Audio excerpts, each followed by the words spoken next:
Another person was Paul. So the first person that preached the doctrine that Christianity comes with a cost was Jesus, and that was the Matthew reference. The second person was Paul, and that was in 2 Timothy. So if you want to turn to 2 Timothy chapter 3:12, Paul here is speaking to Timothy, and he says, "Yes, and all who desire to live godly in Christ will suffer persecution." So persecution is to be expected if you're going to live godly for Jesus Christ. And then again, Paul didn't just say this, he knew this because he experienced it. And I have the reference of 2 Corinthians chapter 11, 2 Corinthians chapter 11, and that's verse 23 where it starts, and Paul lists all of the things that he went through. He says, "Are they ministers of Christ? I speak as a fool. I am more, in labors more abundant, in stripes above measure, in prisons more frequently, in deaths often. From the Jews 5 times I received 40 stripes minus 1. 3 times I was beaten with rods. Once I was stoned. 3 times I was shipwrecked. A night and a day I have been in the deep, in journeys often, in perils of waters, in perils of robbers, in perils of my own countrymen, in perils of the Gentiles, in perils in the city, in perils in the wilderness, in perils in the sea, in perils among false brethren, in weariness and toil, and sleeplessness often, and hunger and thirst, and fastings often, and cold and nakedness, besides the other things, what comes upon me daily, my deep concern for all the churches." He keeps going on and on, all the way through into chapter 12, and then all the way to verse 10. And then he says in verse 10 of chapter 12, "Therefore, I take pleasure in infirmities and reproaches and needs and persecutions and distresses for Christ's sake. For when I'm weak, then I am strong." So that's pretty clear. Definitely you're going to see persecution, and it's not an easy situation. I understand why the pastors or the elders in the church that are trying to decide what to do, I understand why it's taking them so long, because they have to wrestle with the fact, are we willing to accept the fact that we're going to have possible imprisonment because of this? Because if the parents get upset and come back and go against the authorities or go get the authorities and tell them, you need to go investigate this church and figure out why your daughter became a Christian, and if they forced her to convert, and if they did that, then they could face imprisonment. So it's not easy, but the Bible does say that that's going to happen. James is another author in the New Testament. So I had James 1:2-3.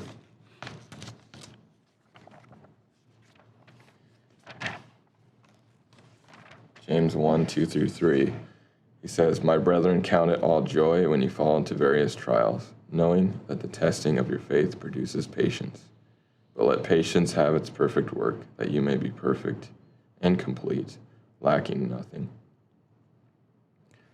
And then also Peter, and that was in 1 Peter chapter 3. 1 Peter chapter 3, 13-17. It says, "For it is better, if it is the will of God, to suffer for doing good than for doing evil.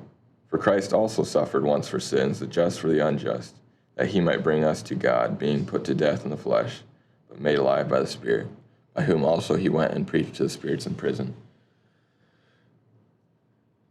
And then also, actually, I think I read the wrong part. It was 13-17, but this whole chapter, 1 Peter chapter 3, talks about suffering.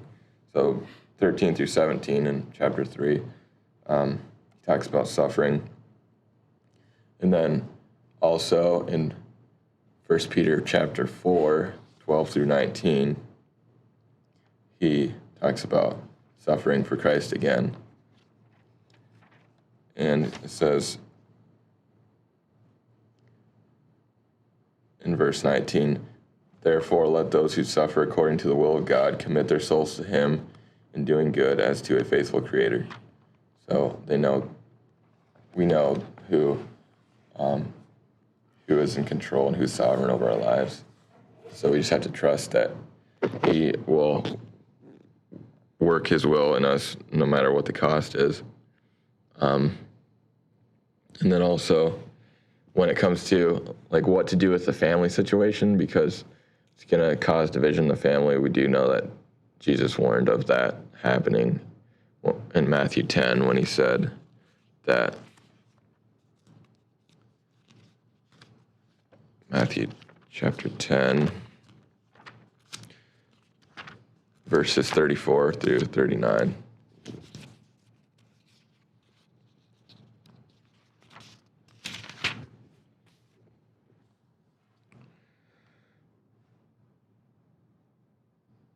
He says, "Do not think that I came to bring peace on earth. I did not come to bring peace, but a sword. For I have come to set a man against his father, a daughter against his mother, and daughter-in-law against her mother-in-law. A man's enemies will be those of his own household. He who loves father or mother more than me is not worthy of me. He who loves son or daughter more than me is not worthy of me. And he who does not take his cross and follow after me is not worthy of me. He who finds his life will lose it, and he who loses his life for my sake will find it." So we see that if we're going to put Christ first in our lives, it can cause division if our family is not. This is probably obviously talking in a situation if your family is unbelievers or not followers of Christ and you are, then they're going to be not wanting you to do whatever Christ wants you to do, even though you want to. They're going to be like, well, I don't think it's the right thing to do, and they're going to cause lots of conflict, and it's going to separate relationships, and it's not going to be a good thing, but it's worth it because it says he who finds his life will lose it, but he who loses his life for my sake will find it. So even if we think we're losing everything for our everything that we know in life, it's actually finding our lives by doing that. So anyway, and then I read several articles online about the situation in India, and there's still persecution that goes on to this day. Back in 1999, there was a father and his two sons that were burned alive in a vehicle because they were accused of forced conversions of Christians. So they have a lot of groups, extremist groups in India that go around and try to accuse Christians of forcing the people to convert to Christianity, even though they're not. None of the Christians there have ever been proved of forcing people to convert. People convert because they see the truth and they want to follow the truth, but there's a lot of resistance to Christianity in India, so it's a really hard thing there. But anyway, now I can open it up to discussion. So. What do you think? It's the same as the test we did. It's like, it's kind of funny. I encountered this on my assessment day because I'm a senior. I had to take a missions final test, and I was reading through the story, and I would fully agree that they should just baptize her, maybe in secret, but because that's the right thing to do. Was that the same case study, or was it one that was similar but still had that? Either it was the same or it was very similar. Yeah, but, some idea. Yeah, Okay. Yeah. So, anyway, no. Yeah. Actually, this reminds me. Oh, sorry. This reminds me of what I read in Luke the other day, where it says, if you, like my version of paraphrasing it, if you deny me before men, then I will deny you. And if you are a Christian, you have to take up your cross and follow me, which doesn't always make easy. And especially when you're a disciple, like they're going to suffer a lot. They were going to suffer a lot. And I think even Jesus told them that you're going to suffer for my name. And they were rejected, despised, beaten, all this for his name. And I do agree that they should baptize her because it is biblical. And like, if you don't do it, then like you're fearing man more than people, which I'm not saying it's any easier, but yeah, that's just what I thought.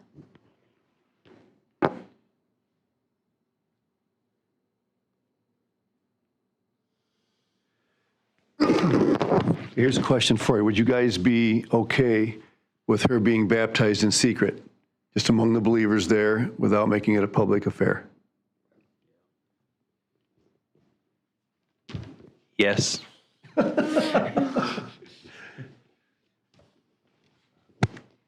I feel like here in churches, even like we don't really do that in like super public. Like it's in the church and like whoever comes can see it, but it's not that you go like out to like a lake or something and do it, like at least here in America. So I feel like that if they just do it like for the church, like I don't think there is a problem with it. Like no one, even when, who was that, Philip baptized that one person? I don't know how many people actually were there. Like we don't know, but it's probably like they never say like everyone had like, I don't know. It You mean never. the eunuch? What? When you baptized the eunuch? Is that what you're talking Sure. about, Yeah. Philip? Mm-hmm. Yeah, I mean, there were probably some other people in the chariot, but Yeah, other than that. but yeah, it's like pretty- it's not that it's commanded to, like I don't know. Mhm. So and like even here we don't like go somewhere necessarily and like that everyone can see it. So yeah. I think like baptizing in secret could be an option for them, like just because I think it would get rid of some of the problems. But also, she says that she wants to come forward and get baptized and like stop hiding and make it public. And so I think it might depend a little bit on what she means and what she wants. Like, does she want to get baptized or is she wanting to stop hiding her faith? Because like that kind of changes how it looks. What do you mean when you say that getting baptized in secret could get rid of some of the problems? Well, like I'm saying, like as they were saying, like if they just get baptized, not in secret, but just baptized in the church, it's not something they go around. She's like, you know, telling everybody on the streets that I got baptized, you know, not like advertising it like that. But I also don't know what she means by making it public. Like if that means she would go back and tell her family and just like finally just let them know that that she is a Christian, that she has been baptized, that she doesn't believe any of the things they believe, because it said that she's been a secret Christian and hiding it. So I don't know, like when she says she wants to come out and get baptized and stop hiding things, like if that means she wants to stop hiding everything in general and she's ready to take baptism as the next step, as like a public proclamation to people around her, or if she really just wants to get baptized and she doesn't see a way to get baptized more quietly. I don't know if that makes sense. I was just going to say what I said in the test I took. You know, I think the church needs to just baptize her in secret instead of making a big deal of it, whether we should make it public or not. Because we see that Philip, who was baptized with the Ethiopian, or who baptized the Ethiopian, I mean, they were alone. So I just think they need to make a decision and go with it. So. Anybody else have anything to say? I just, you can comment on this too, but I think the question I'm really trying to ask is, biblically speaking, was the purpose for instituting baptism to make it a general public declaration, or was it intended more to be a confirmation to the church that somebody had truly come to Christ?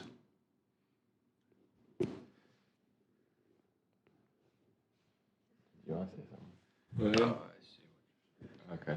Well, Who's the target? I don't want to answer that question yet. Okay. But I wanted to ask another question. How can you do that? What do you guys think of it when Jesus says this in Matthew? He says, "You are the salt of the earth. But if the salt loses its flavor, how shall it be seasoned? It is then good for nothing but to be thrown out and trampled underfoot by men. You are the light of the world. A city that is set on a hill cannot be hidden. Nor do they light a lamp and put it under a basket, but on a lampstand, and it gives light to all who are in the house. Let your light so shine before men that they may see your good works and glorify your Father in heaven. So how are you supposed to apply that in a situation where there's persecution? If you let your light shine, you're going to be persecuted.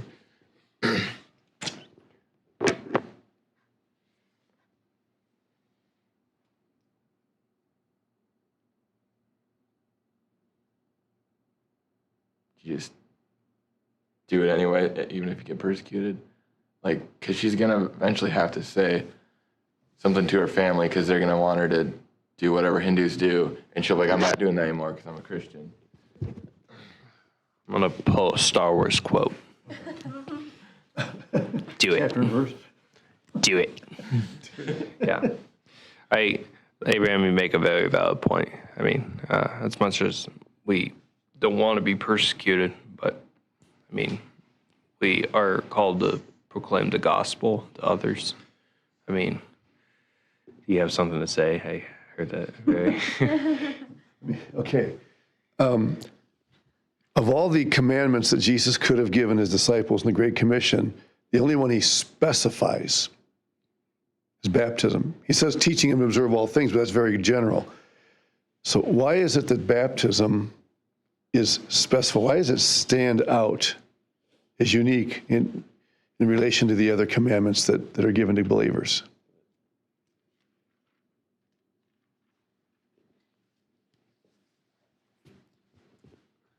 If I remember what baptism is, isn't it an illustration to show what Christ did for us? It is. Yeah. So with that as an illustration, I guess the question is, should people be able to see it, like how it is? Okay. All right, somebody else want to? Well, baptism is an identification with Christ and his burial and his resurrection. And so because you're identifying with Christ, I think there is an importance that people in your local church see that you've been baptized, because that provides accountability. But I also think there's an act of public declaration to the people around you that are unbelievers, because you're basically saying that it is only through Christ that I'm going to live now. I'm identifying with Christ. I'm not identifying with the world. And so I think that's why baptism is so important, because you're telling people I'm identifying with Christ now. So you see a two-pronged Yeah. announcement Yeah. to the people of God and to the community at large. Yeah. Others.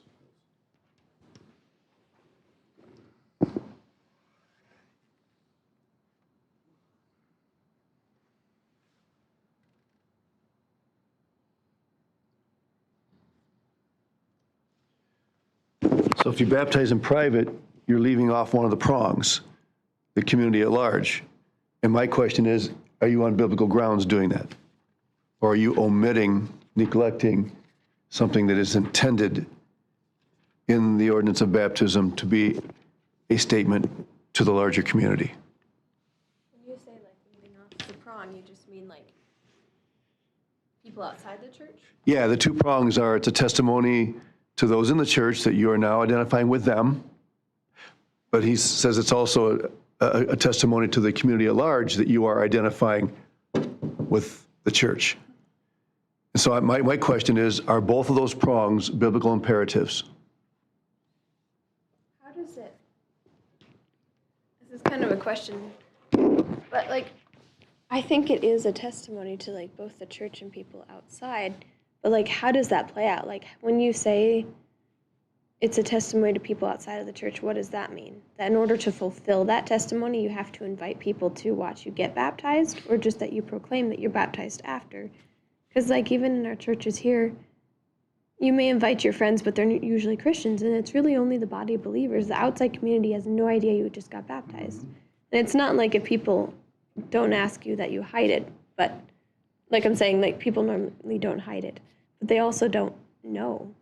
And so then like, does that mean that we're not fulfilling what we're supposed to be doing now? That's what I'm asking. So when I came here, I thought it was super weird that you do it in the church, because we usually go to a lake. Like, I got baptized in a lake, like, and there were just people around there, because we don't have, like, we don't do baptism in the church because we don't have that usually. So none of your churches have baptistries in the church? No, Interesting. so we just go like to a lake or like a public like swimming area, whatever. In the winter too? Yeah, I think I got baptized more like, it was like early spring, but it was super cold, so yeah. Even in Florida, we don't have a baptistry in our church, but we're a Baptist church, but we go to the beach or we go to a pool. Yeah, so very good. So, but on the other side, like sometimes we also do it like somewhere else where it's like more private. So I don't know if there's necessarily something wrong with it. Like I think there's a difference between like hiding it and like doing it in secret so that no one knows about it, or just doing it at the place you always do and like not excluding anyone. Like, like, yeah, I don't know. Because if you just do it in the church, like where you always do it, and like people might show up or whatever, then I would say that's probably okay too. I don't know. I think the question is what you mean with like, doing it in secret. Question for you guys: when you don't have baptistries at your church, is that because they view it more biblical, or just because they don't have room to have one? We usually don't have like our own buildings we build. Like we either like buy just a random building, or we have like like more So apartments. it's not like a conscious decision to not get one or anything. No. Even Florida, like if you were to, even Florida at our church, the way our church was constructed, if you were to dig 5 feet into the ground, you would run into problems because Florida is like a big sandbar basically, and as I said, if you were digging a 5-foot hole, then you will run into the ocean water coming up. So there were some limitations there. I'm sure you can elevate it, but that would just cost more money for a church. So I mean, there's limitations to that.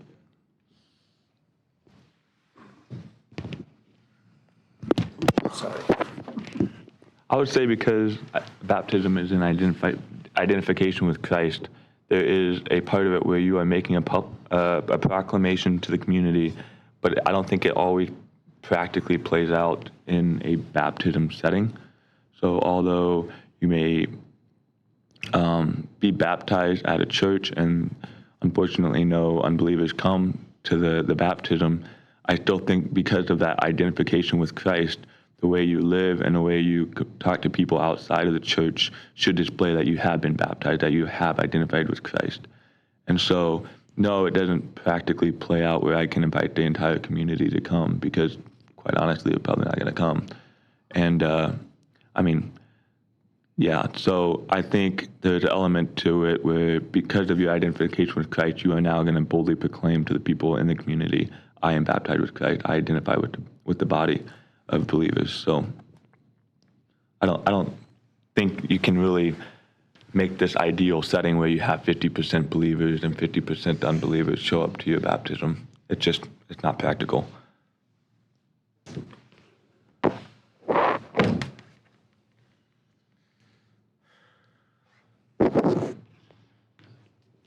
I don't know if there's anywhere in Scripture where it talks about the setting and like what baptism actually. Like, is there any teaching passages that you can think of that that teach instructions on baptism? Like we have the communion passage in 2 Corinthians, I think, or 1 Corinthians, when it talks about instituting the Lord's Supper. But is there one on baptism anywhere that you can think of? Because I want to look and see what. There are passages on the meaning of baptism. Are you talking about the procedure for performing baptisms? Yeah. Where you do it? And Yeah, I don't think there's and all actually that? procedural stuff in Scripture on it. And I wonder if there's a reason for that, because, I don't know, like, why would we not have that? Like, I don't know. Is it just because everybody knew what it was, so there was no reason to explain it, maybe? So we just got to look back to the early church and see how they do it and then kind of model that, or what? Well, if you think about it, if you're a member of the early church, okay, the church is just starting, you got saved. When you think baptism, what's going to come to your mind? Water. Well, yeah, event. Hopefully water's a part of it. Yeah. What's going to come to your mind? Think of the Gospels. Jesus. With Jesus and Jesus' baptism and also Jesus' Well, yes, but I'm thinking about in terms of baptism. I'm referring to John's baptism. John the Baptist, when he baptized multitudes, and it was done in a very public location. He was doing it where? Yeah, in Jordan, in the river. Yeah. In other words, he wasn't doing it, in some tank behind a synagogue or something like that. He was doing it in a very public location. So if you're a new believer in the newly established church, day of Pentecost or shortly thereafter, your identification with baptism is going to be a public one. Your concept of baptism is going to be public because that's what John the Baptist came and did in a very public location. So I don't think that the early church had this idea that we'll get baptized, somewhere privately, and then when it's appropriate, I'll make my faith public. Does that make sense? I just don't think that. Yeah. Also, isn't the point of baptism to make your faith public among the people? Like, you already know you're a Christian, but to make it a public proclamation for everybody around you to know, or to I don't know, make it fully known for everybody around you to say, yes, I'm a Christian. I am going to publicly make a proclamation for my faith.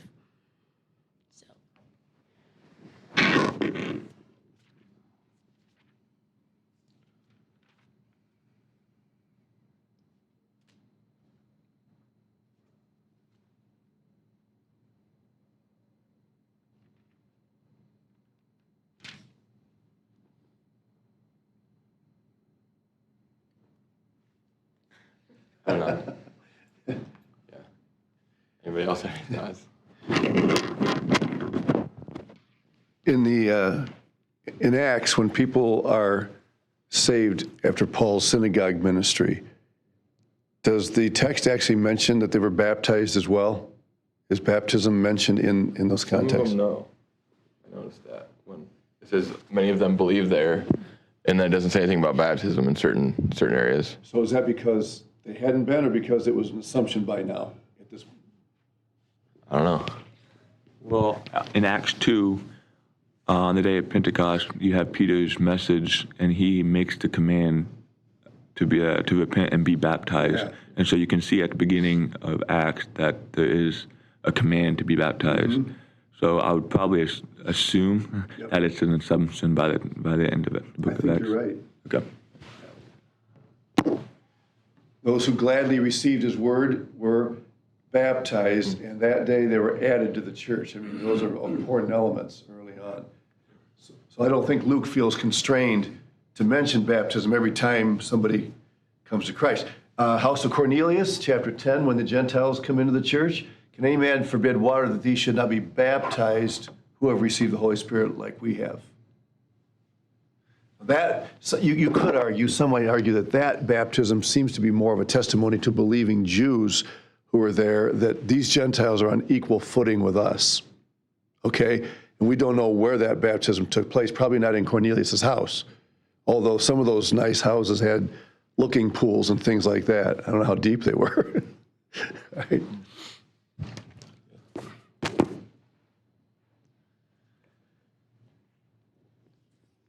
Well, if we've exhausted all our discussion, do you care if we get out early or not? I really, no, I would just make one more comment. Yeah, we can, I do think that even though it's hard to get a chapter and verse that says the reason for baptism is to be a public, I think that the ambiance, the context of the early church bears that out. Okay? And just curious, anybody here, you've already said you were, anybody else in this room baptized in a more public location, or were you all, where at? I was baptized in a lake on a freezing October day. Oh, okay, in a lake, where at? Clear Lake. Oh, Clear Lake, okay. All right, anybody else? I personally wasn't baptized in a public setting, but our church now does it because we don't have baptistry. But I would actually baptize in another church. Yeah. Completely different. Interesting. We had a baptism, I don't know if you were at community, a couple of years ago, we did a baptism at Big Creek. I heard of Yeah, we went out to Big Creek on a Sunday afternoon, and there were a lot of people there. It was a nice day, and got some interesting comments, I know that the Ridge does their baptisms out. They have a little lake out there, the Ridge over here on wherever it is. They do it that way. Yeah. Yeah. So, yeah. One thing I wonder though, one thing I think like would make sense why churches decided to start having them indoors is because Iowa has winters, like places where there's winter. I think like we just want to make it more comfortable for the people that are wanting to get baptized, and then that way they don't have to wait till the summer to do it also. But other than that though, I think maybe it's not actually maybe having them in churches isn't actually the best thing. Like I kind of like the idea of having it outdoors and having the whole church go out there and Sorry. No, go ahead. I didn't mean to steal it from you.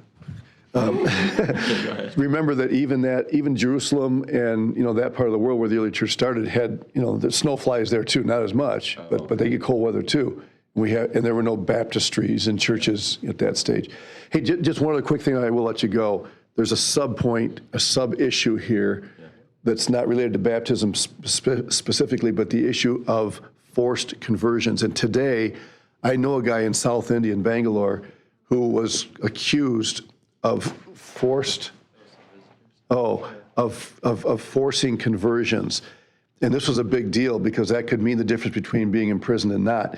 But he made the statement to them, he said, we do not force anyone to come to Christ. We preach the gospel to them, and we realize that God has to convince them. It's their decision whether they want to receive the gospel. Part of that is because of radical Hinduism that puts pressure on people in the Islamic world as well. And so it's a very, very sensitive subject in India today and probably other surrounding countries. If it can be demonstrated that somebody was constrained, pressured to become a follower of Christ, legally that takes on a different it's a different issue than if they. And so he made that. He said, we preach the gospel and we invite people to consider following Christ, but we do not force people to. Of course, it's not always easy to sustain that. Yeah. So, like the way people preach in America, where they like try to do everything they possibly can to get you to come down to the front and give your life to the Lord. You probably wouldn't want to do that in India because it would look like you're trying to force people. You think? It could, yeah. Yeah, I don't know. But that's just a different culture, and you gotta learn. I was just gonna say, this is like, I don't know if it was for anybody else, but like you mentioned the marriage thing.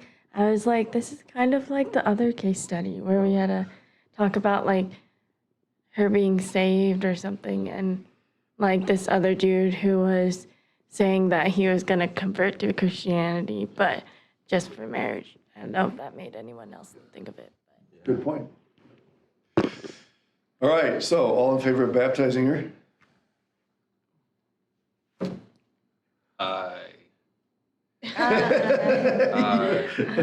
My vote counts as two. Oh, all right. Hey, you did a good job. It's a tough one, as always, a challenge. But all right, thanks. I will give you 5 extra minutes today. So I'm sorry. Who's next? Is it Miriam? Miriam is on. I had a question about the group.